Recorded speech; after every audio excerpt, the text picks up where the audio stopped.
bergerak, terkuruk, terpenjara dalam gua, di gunung tinggi sunyi tempat hukuman para dewa, bertindak sesuka hati, loncat ke sana.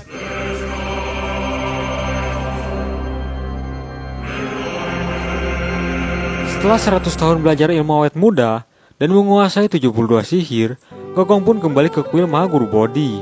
Tak lama kemudian, datanglah seorang kakek tua yang akan menyapu area tersebut. Ternyata itu adalah Dewa Malam, teman Gokong semasa kecil. Awalnya mereka tidak saling mengenal karena Gokong yang tampak masih muda, sedangkan Dewa Malam terlihat sangat tua. Akhirnya setelah Gokong menyebut nama, mereka berdua pun kaget dan saling mengenal. Dewa Malam pun memanggil teman-temannya karena di sana hadir teman masa kecilnya, yaitu Sun Gokong. Semuanya seolah tak percaya melihat Gokong yang tampak awet muda dan kaget karena Gokong berhasil mempelajari ilmu awet muda.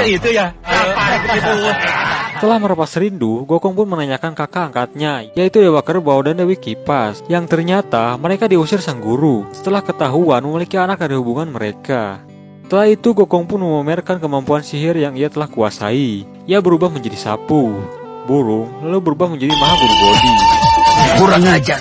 Tak lama kemudian, Mahaguru pun datang. Ia menegur Gokong agar tidak memamerkan ilmu yang telah ia ajarkan. Ia juga meminta agar Gokong pergi ke tempat asalnya, yaitu Gua Shulien. Karena Mahaguru tak akan mengajarkan ilmu lagi kepada Gokong setelah ia menguasai 72 sihir. Mahaguru berpesan agar pandai menjaga diri, karena pada dasarnya Gokong adalah anak yang lahir dari batu. Selain itu, guru juga berpesan agar Gokong tidak mengatakan pada siapapun bahwa ialah yang mengajarkannya sihir. Dan jika itu terjadi, maka Mahaguru tak akan mengampuni Gokong. Aduh, ada apa lagi? Mahaguru pun mewariskan Gokong sebuah ilmu salto yang mampu mencapai 108.000 li dalam satu kali salto. Setelah berpamitan, ia pun pergi ke Gunung Guakuo dengan sangat cepat. Sesampainya di sana, ia kaget karena melihat rakyatnya sedang dijajah oleh siluman lain. Dan tanpa ampun, Gokong pun langsung menghajar siluman tersebut.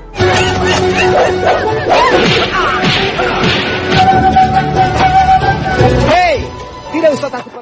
Gokong pun disambut rakyatnya dan dia berjanji tak akan pergi lagi. Dengan kesaktiannya, Gokong mengajarkan para kera untuk bisa berbicara bahasa manusia, sehingga pada akhirnya manusia pun mengerti keinginan mereka.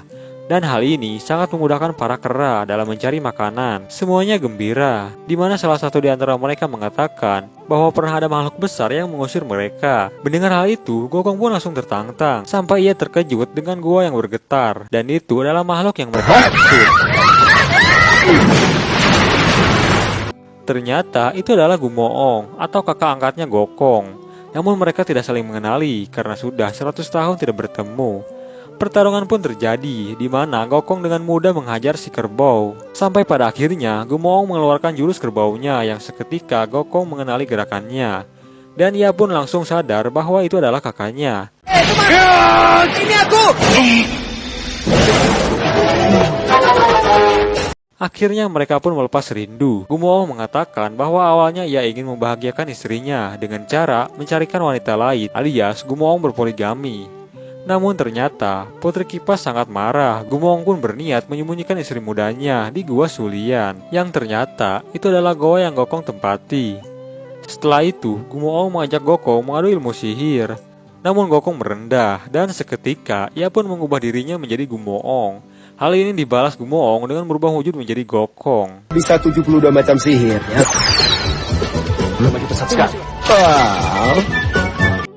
Masih dalam wujud yang berbeda, mereka dikejutkan dengan seekor kera yang melapor pada Gumoong, yang dianggap itu adalah Gokong. Kera itu berkata bahwa di luar sana ada seorang wanita yang mengibas kipas yang sangat besar, yang membuat para kera terluka. Seketika Gumoong pun bergegas untuk keluar dalam wujud Gokong. Ia juga menotok Gokong, dan totokan itu membuatnya terdiam dan tak bisa melakukan sihir selama 2 jam.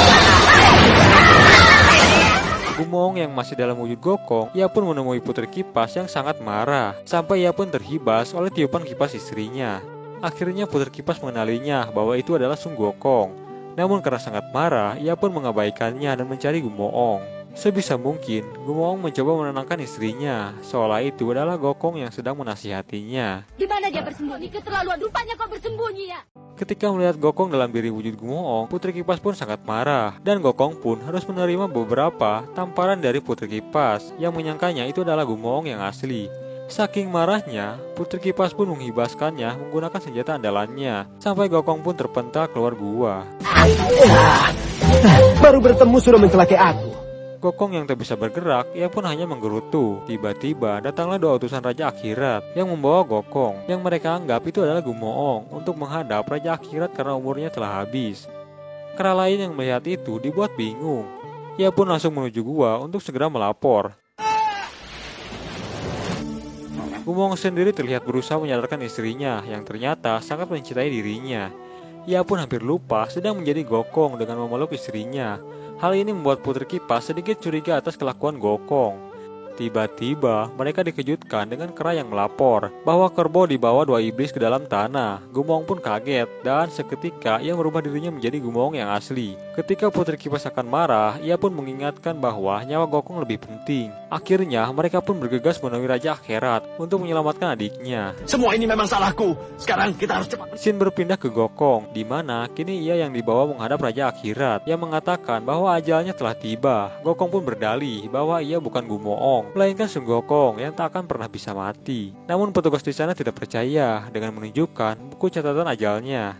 Kemudian ia dibawa ke jembatan perbatasan untuk proses reinkarnasi. Terus menjalani reinkarnasi. Hei, apa aku tidak salah? Bersamaan dengan itu, Gumoong dan Putri Kipas sudah sampai di sana. Karena penjaga tidak mau mendengar ucapan Gumoong, akhirnya mereka pun menggunakan cara kekerasan dan menghajar penjaga yang ada di sana. Lalu Gumoong berubah menjadi katak, kemudian pergi menyelamatkan Gokong yang masih dalam pengaruh totokannya. Tak lama, kemudian ia melihat Gokong sedang dipaksa minum teh agar lupa masa lalu dan akan segera dimasukkan ke lubang untuk proses reinkarnasi. Mengapa dia ada 2? Adik, kau tidak apa-apa? Tidak apa-apa. Setelah kekuatannya pulih, Gokong pun menghajar para penjaga di sana, lalu merobek semua catatan kematian, termasuk kitab kematian dirinya dan rakyatnya. Raja Akhirat pun mengancam bahwa mereka berdosa. Namun, Gokong menolak ajalnya, dan ajal rakyatnya ditentukan oleh Raja Akhirat. Sedangkan Raja Akhirat sendiri tak akan bisa mati. Menurutnya, itu sangat tidak adil. Setelah itu, mereka pun pergi. Berapa besar dosa kalian? Seharusnya dia diberi penghargaan. Sekarang kalian pergilah. Baiklah. Beralih ke kayangan di mana Tiampang sedang mengintip Wukang bermesraan dengan Chang'e. Lalu mereka dikejutkan dengan kedatangan dewi lainnya. Wukang pun berniat bersembunyi di kolong meja.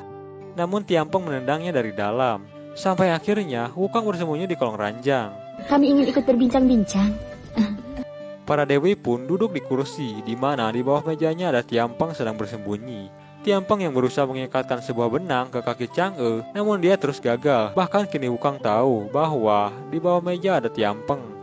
Tak lama kemudian datanglah Mahadewi yang ingin bergabung bersama mereka. Dan hal ini membuat Tiampang sangat ragu. Mengikat benang yang akan memberikan harapan bahwa ia akan hidup bersama Chang'e.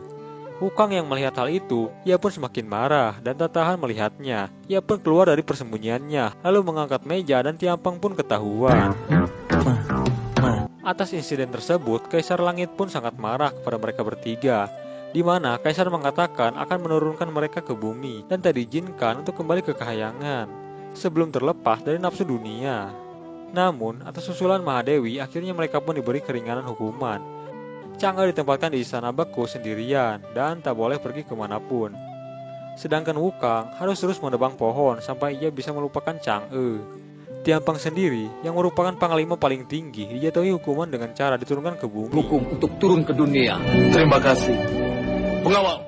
Mereka pun dibawa ke gerbang selatan untuk menerima hukumannya masing-masing. Tiampang yang dibutakan cinta harus memenangi Chang'e dan berharap Chang'e meliriknya. Namun ternyata tidak, karena Chang'e hanyalah untuk Wukang seorang. Tiampang pun harus menerima tamparan dari Chang'e, juga melihat pujaan hatinya pergi. Ia pun mengeluarkan kata-kata mutiaranya, yaitu, dari dulu beginilah cinta, deritanya tidak akhir. Tiampang pun didorong ke dalam bumi untuk menjalani hukuman derita cinta. Dan kini ia pun terlahir kembali menjadi seorang bayi yang sangat genit, di mana ia bisa berbicara dan sangat bergairah melihat wanita cantik yang menggendongnya. Karena kaget, wanita tersebut menjerit dan melepaskan gendongannya sampai bayi Tiampang pun tewas. Nona sungguh cantik. Kini ia pun telah berada di dalam akhirat, di mana kematiannya tidak tercatat. Rupanya hal ini terjadi karena sebelumnya ia mati tanpa meminum teh Nenek Mingpo, sehingga Tiampang terlahir dalam ingatan masa lalu yang belum terhapus. Dan ketika ia terlahir kembali, maka ia harus mengingat masa lalunya yang penuh derita akan cinta. Tiampang pun dibawa untuk diberi minum teh, lalu akan dimasukkan ke lubang reinkarnasi agar terlahir Aku kembali. belum merasakan manisnya cinta. Cintaku terhadap Chang'e takkan berubah. Beralih ke Gunung Guakwo, di mana di sekitar gunung terjadi cuaca buruk, badai angin, hujan yang tak henti-henti, yang mengakibatkan banjir di mana-mana. Gokong pun pergi mencari Dewa Bumi untuk menanyakan penyebabnya. Menurut Dewa Bumi, ternyata cuaca buruk tersebut diakibatkan dari sebuah senjata bernama Jarum Sakti yang ada di Istana Naga Laut Timur yang sedang mencari tuannya. Mengetahui hal itu, Gokong pun pergi ke Istana Naga Laut Timur. Sebuah jarum baja yang bernama Tai, kekuatannya tiada tara. Ingin keluar untuk mencari tuannya di Istana Naga di Laut Timur. Laut dan sungai bergolak, langit gelap. Baiklah, aku akan ke sana.